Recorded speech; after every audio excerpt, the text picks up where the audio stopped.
से पार्सल है। हाँ जी, आप डिलीवर कर दीजिए आप। गर्मी में थोड़ी थोड़ी दिक्कत होती है, बस यही कहते हैं अब दूसरा काम पकड़ लें। शौचालय के लिए भी हमें सोचना पड़ता है, पानी भी कम पीते हैं कि हमें शौचालय लगेगा, अगर टॉयलेट लगेगा तो हम जाएंगे कैसे।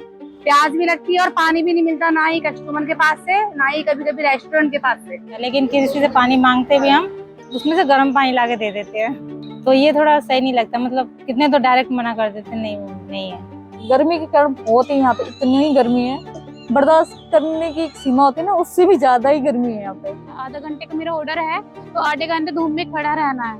तो हम किसी कस्टमर को बोल नहीं सकते कि मैम हम आपके टॉयलेट यूज कर सकते हैं। अब मैंने कहा मैम आपको तो आना पड़ेगा क्योंकि मैं हैंडीकैप हूँ, ये तो नहीं कि मैं ऊपर आ जाऊंगी। तो कहती कि आप काम करते क्यों फिर ये ऐसे काम। दिल्ली की इस चिलचिलाती गर्मी में जब पारा 45 डिग्री पार कर जाता है, तब आप और मैं घर पे एसी कमरों में बैठकर इस फोन पर एक क्लिक करने पे खाना आ जाता है या हाउस हेल्प आ जाती है। लेकिन क्या आपने उस हेलमेट या दुपट्टे के पीछे चेहरे को कभी गौर से देखा है? यह कहानी उन महिला गिग वर्कर्स की है जो सिर्फ मौसम की मार नहीं झेल रही, बल्कि एक ऐसी व्यवस्था से लड़ रही हैं जिसमें उनके लिए कहीं कोई रहम नहीं है। पुरुषों के लिए भी ये काम मुश्किल है, लेकिन इन महिलाओं के लिए यह एकदम अलग तरीके की बायोलॉजिकल और सोशल जंग बन जाती है। बस गर्मी में थोड़ी थोड़ी दिक्कत होती है, बस यही कहते हैं अब दूसरा काम पकड़ लें। लेकिन दूसरे काम में होता है ना, टाइमिंग का हिसाब होता है। इसमें अब ये 2-4 घंटे में काम खत्म हो जाए तो हम काम करके जल्दी घर चले जाते हैं। इसमें ये है सेल में, बस यही है, ना खाने का टाइम मिलता है ना पानी का, बस यही है जल्दी जल्दी काम खत्म करो। मतलब 2 सालों में एक बार हुआ था, एक कस्टमर ने पूछा था मैडम अगर आप टॉयलेट यूज़ करना चाहते हैं तो कर सकते हैं, इसमें कोई दिक्कत वाली बात नहीं है। कस्टमर को अगर मतलब टाइमिंग देनी चाहिए ना कि कितने बजे तक हम मिल सकते हैं, और फिर एक मतलब किसी को बोल के जाना चाहिए कि हमारा पैकेट आएगा तो आप ले लेना। अब वो ऐसे चले जाते तो फिर ये दिक्कत होती है, फिर हमें फ़ोन करना होता है, वो कहते हैं वहाँ पे जाके ले लो बस। तपती धूप में उनके साथ समय बिताने पर समझ में आया कि हम एक समाज के तौर पर कितने बेरहम हो चुके हैं। बंद दरवाजों और नॉट रीचेबल कॉल्स के बीच इन महिलाओं के पास काम से ब्रेक लेने और टॉयलेट जाने तक की कोई सुविधा नहीं है।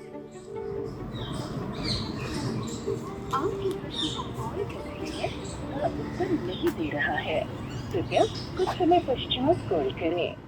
बस यही होता है, कहीं और तो गुस्सा दिखा नहीं पाते हैं, थोड़ा खुद पे ही हो जाते हैं या घर पे जाके निकालते हो। घर पे बच्चों पे भी दिखाने से कोई फायदा नहीं, बस गुस्से में जाके बस सो जाते हैं। नहीं, कोई कुछ नहीं देता, ना ही कुछ देता, हमें ही अपनी मर्जी से बाहर से कुछ खरीदना लेना पड़ता है। सब कुछ, पानी भी हमें बाहर से लेना पड़ता है, कभी रेस्टोरेंट से ले लेते हैं, कभी किसी रेस्टोरेंट में तो पानी भी नहीं होता है, हम लेने जाते हैं। आप टॉयलेट वगैरह कैसे? टॉयलेट वगैरह भी कहीं किसी रेस्टोरेंट में देखते हैं कि कहीं वॉशरूम बना हो तो वहाँ जाते हैं, नहीं तो अदर बाहर तो कहीं जाते ही नहीं है, क्योंकि बाहर कहीं होते ही नहीं है। और होते तो इतने, अगर होते भी, पहली बात तो मैंने देखे ही नहीं है अभी एक भी। आप जानबूझ के पानी नहीं पी रही है ताकि आपको टॉयलेट ना लगे? नहीं, पानी तो अब गर्मियों में तो प्यास तो लगेगी। हाँ। ठीक है जाए, और फिर टॉयलेट, फिर और जब पानी जितना पियेंगे तो फिर टॉयलेट भी जाना पड़ेगा। उसके लिए फिर हम वही है, कोई ना कोई कहीं ना कहीं एक वही किसी ना किसी रेस्टोरेंट में वॉशरूम तो मिल ही जाता है, जो हम चले जाते हैं। कभी कभी तो ऐसा होता है, रेस्टोरेंट वाले कहते हैं कि जब ऑर्डर रेडी हो जाएगा जब आना।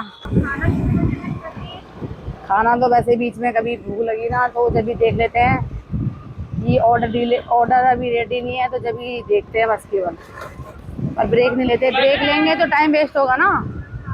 इसमें ये नहीं बताया कि आधे घंटे का ब्रेक ले सकते हो तुम, उसमें तुम्हारा कोई वो नहीं कटेगा, हमारा कोई इंसेंटिव नहीं कटेगा, ये नहीं है, ऐसा नहीं है इसमें कुछ। एक तरफ तपती गर्मी तो दूसरी तरफ सूखता गला। ऐसे में कई गिग वर्कर्स दिन भर पानी कम पीती हैं ताकि उन्हें बार बार टॉयलेट जाने की ज़रूरत ना पड़े, क्योंकि दिल्ली की सड़कों पर ना तो साफ टॉयलेट है और ना ही उनके लिए कोई सेफ वेटिंग रूम। मैं पहले एक मॉडलिंग करती थी और कुछ टाइम से कुछ चीज़ें सही नहीं चल रही है मेरी लाइफ में। जैसे जॉब करना, मेरे को ऐसा लगता था कि चलो खर्चा उठने के लिए जॉब करनी चाहिए, पर जॉब करने में भी बहुत ज़्यादा रिस्क है, लोग फ़ायदा ज़्यादा उठाते हैं। मैं गई थी बहुत जगह इंटरव्यू देने, पर लोगों ने उस चीज़ का गलत फ़ायदा उठाया है, गलत मतलब बोला गलत है। तो मैं जॉब नहीं करना चाहती, इसलिए मैं प्रोंटो कंपनी देखी, इसमें सैलरी अच्छी है, लड़कियां सेफ है, तो मैंने ये चालू कर दिया। पर प्रोंटो कंपनी जब से ज्वाइन करी है, सच बता रही, इसमें एक तो बैक पेन इतना होता है, तो हमारे ऊपर है कि तुम सही से काम कर रहे हो नहीं कर रहे। हेल्थ है तो ठीक है कर सकते हो, नहीं है तो ज़्यादा हमें ऑर्डर नहीं लेना चाहिए।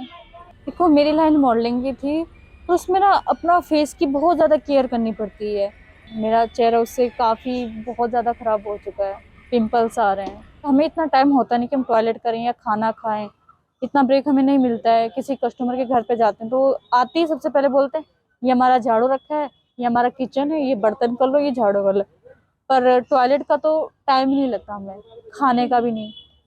बहुत कम लोग पूछते हैं, अच्छे लोग भी हैं जो आते ही पूछ लेते पानी लोगे, पर वैसे कम ही चांस है कि कोई पूछता है हमें पानी के लिए, नहीं तो नहीं पूछता है। लोग ये सोचते हैं कि काम करने आए तो वही पहले काम ही करवाओ, क्यों टाइम वेस्ट करना है। तो लोग उस तरीके से नहीं सोचते कि हाँ अपनी फैमिली के जैसे हैं वो लोग। एक तो फैन ऑन नहीं करते हैं, बहुत कम चांस है कि जो लोग फैन ऑन करते हैं, फैन ऑन नहीं करेंगे, पूछते ही नहीं है। तो उस हिसाब से हमें प्रॉब्लम होती है, चक्कर आते हैं, पानी पीना मतलब पानी पीना चाहते हैं पी नहीं पाते हैं, क्योंकि पानी पीने फिर टॉयलेट जाओ, फिर कहाँ टॉयलेट जाएं, रोड पे हम जा नहीं सकते हैं। पब्लिक एक तो हमें उसके लिए टाइम होना चाहिए, पब्लिक टॉयलेट ये हर जगह तो नहीं मिलता है मुझे, क्योंकि मैं हूँ एक पहाड़न हूँ, तो मुझे दिल्ली में रहना बहुत मुश्किल है, बहुत ही मुश्किल, जिसके कारण अब चेहरा तो इतना खराब है, हाथ पाँव भी मेरे खराब हो रखे हैं। गर्मी के कारण बहुत ही यहाँ पे इतनी ही गर्मी है, बर्दाश्त करने की एक सीमा होती है ना, उससे भी ज्यादा ही गर्मी है यहाँ पे। जैसे आधे आधे घंटे की रास्ता रहता है, हमें 15 मिनट के गैपिंग मिलता है, तो हमें वहाँ जाने के समय हमें लेट शो लगता है। ठीक है, लेट शो में हमारा पैसा कट जाता है, तो हमें प्रॉब्लम होती है। एक तो इतनी धूप में हम लोग काम करते हैं, कोई सुविधा नहीं है, प्लेटफार्म पे काम करते हैं, शौचालय के लिए भी हमें सोचना पड़ता है, पानी भी कम पीते हैं कि हमें शौचालय लगेगा, अगर टॉयलेट लगेगा तो हम जाएंगे कैसे। हाँ, कहीं कस्टमर के यहाँ घर पे काम कर रहे हैं, हमें टॉयलेट लग गए या प्यास भी लग रहा है, तो हमें ऐसे ही काम करते हैं प्यास से। अगर हमें खड़ा भी नहीं हो जा रहा है तभी भी हम खड़ा होकर वहाँ काम करते हैं। अगर हमारे सर में भी दर्द हो रहा है या कोई हमें तकलीफ भी हो रहा है, फिर भी हम मजबूरी में वहाँ काम करते हैं। फिर नेक्स्ट बुकिंग पर फिर जाना है मुझे, और मेरा तबीयत खराब हो रहा है, फिर नेक्स्ट बुकिंग पर भी हम लोग जाते हैं, कैंसिल नहीं करते। अगर हम कैंसिल एक करेंगे तो हमारे 2000 रुपया कटता है, तो इस डर से हम लोग करते नहीं है कैंसिल। और आज फ्राइडे, आज हमारे 2 पार्टनर की तबीयत खराब है, वो 3 बुकिंग करके आए हैं, फिर भी वो छुट्टी लगा रही हैं, उनका डबल कटेगा। 2 घंटे की बुकिंग है, उनका इतना बर्तन रहता है कि एक तो उनकी काम वाली छुट्टी मारती है, तो 2 दिन के काम 1 दिन में चाहती है कि हो जाए। 1 ही घंटा में वो 2 दिन का बर्तन करवाती हैं, फिर कोने कोने के सफाई करवाएंगे। जो उनकी घर वाली काम करने वाली आती है उनसे तो करवाएंगे नहीं, जो हम लोग जाएंगे तो सोचेंगे कि ये रोबोट आ गए, फूल उसमें डाल दो। अब बताइए, बाहर भी हम लोग का अलाउ नहीं है, फिर भी हम लोग से बाहर करवाते हैं। अगर बाहर नहीं काम करेंगे तो हमें कंपनी में वो हो जाता है कि ये लोग अच्छे से काम नहीं करते हैं और रीडिंग खराब कर देते हैं। कैलाश हॉस्पिटल से लेके एकदम 16 की तरफ हमें दिया जाता है काम, और इतना हम लोग शॉर्टकट में भी भागते हैं, तभी भी हम लोग लेट हो ही जाते हैं। उसका हम लोग लेट शो लगता है तो उसका भी पैसा कट जाता है। और धूप में और प्यास लगता है, गला सूखता है, फिर वहाँ कस्टमर की है गई इतना धूप में, कस्टमर आते आते हाँ ओटीपी ले लिया, चलो जल्दी जल्दी काम शुरू करो, ये नहीं पूछता भाई थोड़ा पानी पी लो या थोड़ा रेस्ट कर लो। देखिए, हमें सैलरी तो 2 बार पे मिलती है, 15 दिन पे सैलरी मिलती है। 25,000 हमारी सैलरी है, 12,500 आता है 15 दिन पे। वो भी अगर हम छुट्टी कर ले, अगर फ्राइडे का छुट्टी कर ले तो डबल कट जाएगा, सैटरडे को कर ले तो वो भी डबल कटेगा, संडे को अगर कर दिए तो उसका भी डबल कटेगा। इतना सर्दी था, हवा चल रहा था, कहीं देख रही हैं हमें कहीं बैठने का सुविधा है, कहीं कुछ नहीं है। और वॉशरूम, अगर हमारा मोबाइल चार्ज नहीं है, चार्ज देखिए मोबाइल सबसे बड़ी बात है, मोबाइल अगर हमारा मोबाइल चार्ज नहीं होगा तो कोई हमारा काम ही नहीं होगा। अगर कहीं चार्ज करने के लिए कहीं कस्टमर के यहाँ बोलेंगे तो वो लोग चार्ज में नहीं लगाते, तो शौचालय के यहाँ जाते हैं, वहाँ थोड़ा लगा के खड़ा होकर चार्ज करते हैं हम, तब बुकिंग डिलीवरी करते हैं हम लोग। वर्ल्ड हेल्थ ऑर्गेनाइजेशन के अनुसार 2.4 अरब से अधिक कामगार अत्यधिक गर्मी के संपर्क में हैं। हर साल लगभग 2.28 करोड़ कामगारों को नुकसान होता है। गर्म हालात में काम करने वाले लोगों में से 1/3 से ज्यादा को शरीर में गर्मी का सीधा असर झेलना पड़ता है। दिल्ली में करीब 80% कामगार असंगठित क्षेत्र में हैं, जिसमें 82% पुरुष और 76% महिलाएं शामिल हैं। इन लोगों को ना तो कानूनी सुरक्षा मिलती है, ना सामाजिक सुरक्षा।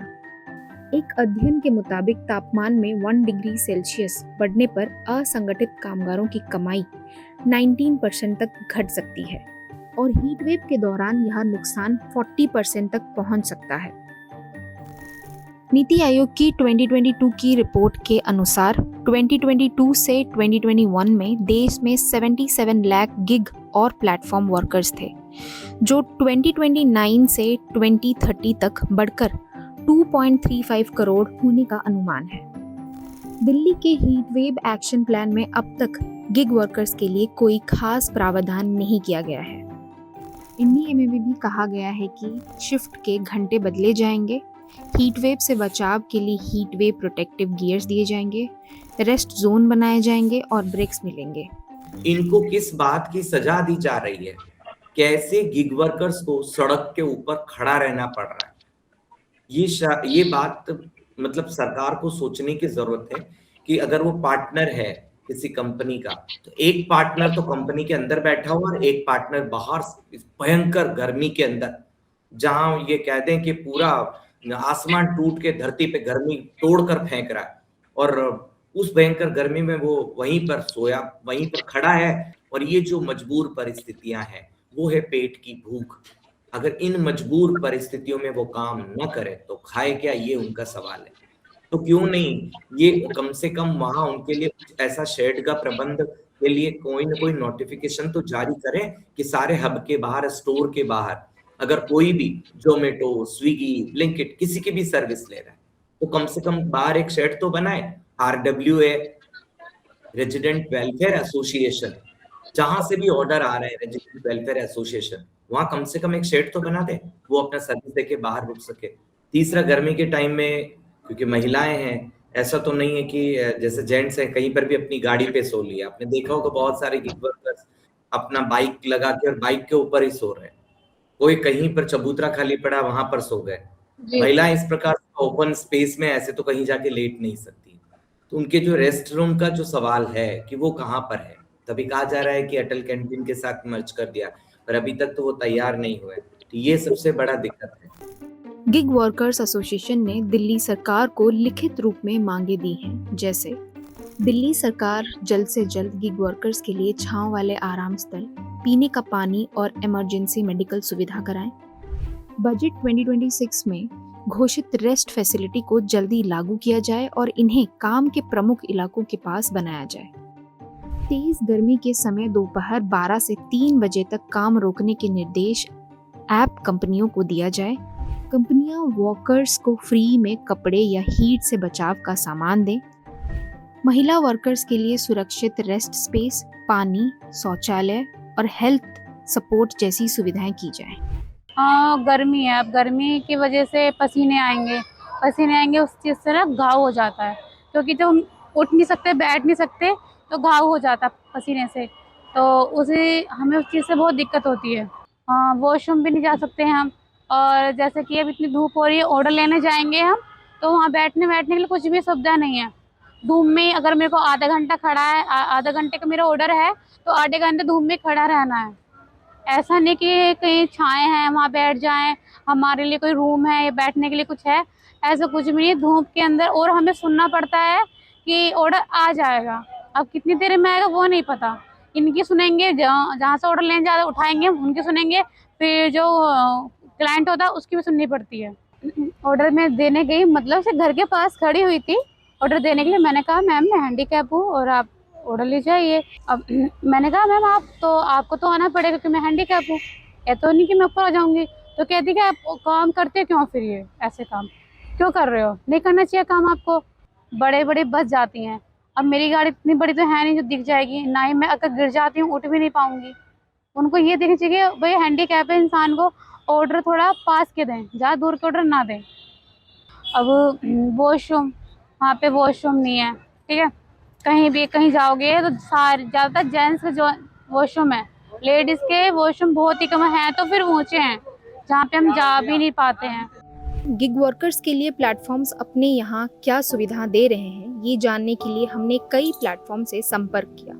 हमारे सवालों के जवाब में अमेज़ॉन ने कई तरह के दावे पेश किए हैं, जैसे कि ORS देना, एडिशनल ब्रेक टाइम और हेल्थ चेकअप कैंप्स आदि। इस दौरान अमेज़ॉन ने अपने प्रोजेक्ट आश्रय का भी हवाला दिया। इस प्रोजेक्ट के तहत एयर कंडीशन्ड रेस्ट स्टॉप बनाए जाते हैं। हालांकि जब हमने अमेज़ॉन से इस प्रोजेक्ट के तहत दिल्ली में बने स्टॉप्स के बारे में पूछा तो हमें कोई साफ जवाब नहीं मिला। यह केवल मौसम का बदलाव ही नहीं है, यह मानवीय और सामाजिक संकट भी है। कंपनियां मुनाफा कमा रही हैं और ग्राहक सुविधा पा रहे हैं, लेकिन क्या इस सुविधा की कीमत इन महिलाओं को अपनी सेहत और गरिमा से चुकानी चाहिए? मैं आकांक्षा राव, न्यूज़ लॉन्ड्री के लिए। पत्रकारिता का नासूर बन चुके विज्ञापन के मॉडल को खारिज करके खबरों की इस दुनिया को बदलिए ताकि पत्रकारिता आपके लिए जवाबदेह बने। newslaundry.com/subscription पर क्लिक कीजिए और अपने मन मुताबिक पेमेंट का विकल्प चुनिए, क्योंकि हमारे सब्सक्राइबर्स का नारा है, मेरे खर्च पर आजाद हैं खबरें।